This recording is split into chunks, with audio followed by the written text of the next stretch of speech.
How about a little whiskey history about the Buffalo Trace Distillery? This is Whiskeybonded University. Whiskey history! The Buffalo Trace Distillery in Frankfort, Kentucky has the bragging rights as being the oldest continuously ran distillery in the United States. It's currently owned by Sazerac, but it's gone through a lot of different names. It's interesting to know that Buffalo Trace bourbon didn't come around until 1999, and the Buffalo Trace site has been named as a historical national landmark since 2013. The name refers to an old buffalo crossing on the Kentucky River. Distilling supposedly started happening as early as 1775 or 1776 by the Garrison brothers on that location, but the first distillery wasn't built there till 1812. In 1870, the distillery was purchased by Edmund H. Taylor, and he gave it its first name, the Old Fire Copper Distillery. 8 years later, Taylor sold it to a guy named George T. Stagg. In 1886, Stagg added steam heating to the storage warehouses. They were the first climate-controlled storage warehouses in the United States. Now, during Prohibition,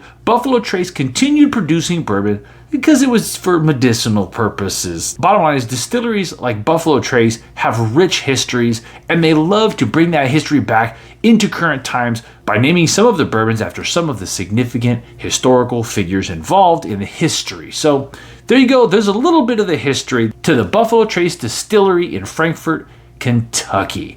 This is Whiskeybonded University, Whiskey History.